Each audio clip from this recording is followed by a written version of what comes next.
The wind carried dust across the quiet ranch as James Carter hammered a small notice onto the town's bulletin board. His ranch was large, the work endless, and with no family left, loneliness weighed heavy on him. The notice read simply, "Ranch cook wanted. Room, board, and fair wages offered. Apply at Carter Ranch by sundown." By noon, townsfolk had already glanced at it with mild curiosity, but no one stopped. Cooking for a rancher in the middle of nowhere was a job few desired. James returned home, uncertain if anyone would come.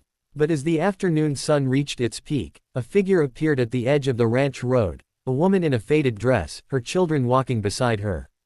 She held their hands tightly, her eyes filled with quiet determination. Her name was Sarah Miller, a widow struggling to survive after her husband's passing. The children, dusty from the road, looked around the wide open land with awe. Sarah lifted her chin, meeting James's gaze. "I saw your notice," she said softly. "I can cook. And we need a place."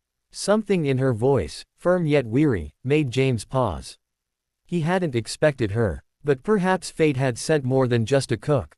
James led Sarah and her children into the ranch house. The place was tidy but cold, filled with silence and the faint smell of leather and hay. He studied her closely. This was no timid woman. Hardship had shaped her, but strength kept her standing. "I can work for my keep," Sarah said firmly as her children clung to her skirts. "I can cook, clean, tend a garden. My children will not be a burden. They'll help as they can." James frowned, not out of displeasure but out of surprise. Few women spoke with such resolve. "You know this is a hard place," he said. "The ranch is no easy life." Sarah met his eyes. "We've lived harder." Her words struck him like a stone.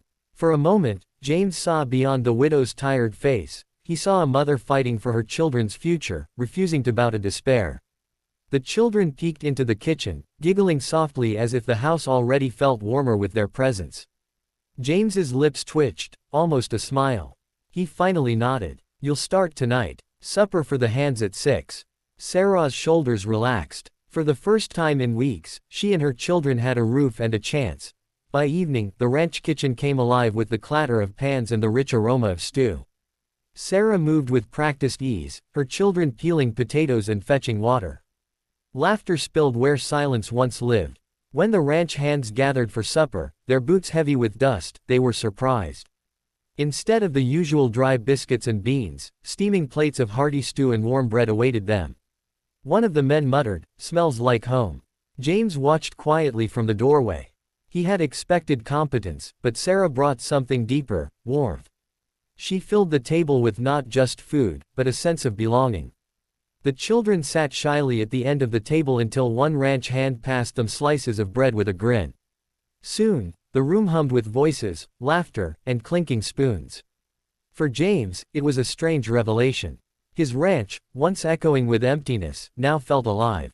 Sarah glanced at him across the table, and their eyes met. Gratitude, unspoken, shone in hers. For the first time in a long while, James felt less like a man waiting for days to pass, and more like a man with something worth protecting. The weeks that followed tested them all. Early mornings began with the rooster's cry, and long days stretched under the blazing sun.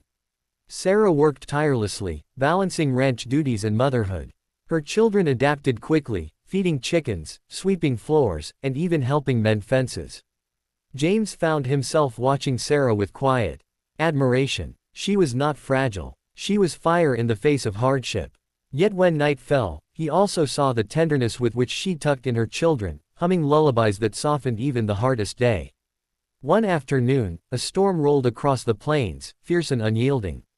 Roof shingles rattled, and the wind threatened to tear apart the barn.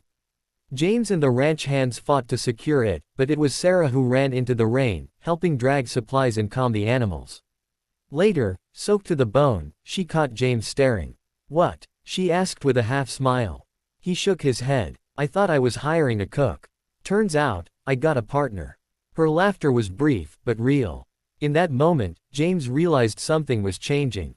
This was no longer about filling an empty kitchen, it was about filling the empty spaces in their lives.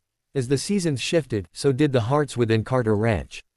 Sarah's children no longer flinched at shadows of uncertainty, they ran through the fields with joy. The ranch hands, once distant, treated them as kin. James, once a solitary figure, found himself sharing coffee with Sarah at dawn, discussing not just chores but dreams. He admired her courage, her steady hand, her unyielding love for her children. She, in turn, saw in him not just a rancher, but a man capable of kindness and strength. One evening, as the sun sank into the horizon, painting the sky in gold and crimson, James stood with Sarah on the porch. The children chased fireflies nearby, their laughter echoing through the twilight. "You answered a notice," James said softly, "but you gave me more than I asked for." Sarah smiled, her eyes reflecting the fading light. "And you gave us a home." The silence that followed was not empty, but full, of hope, of healing, of something new. The widow who once knocked on his door for work had unknowingly brought love, laughter, and life back to a lonely ranch. And together, they began not just surviving, but living.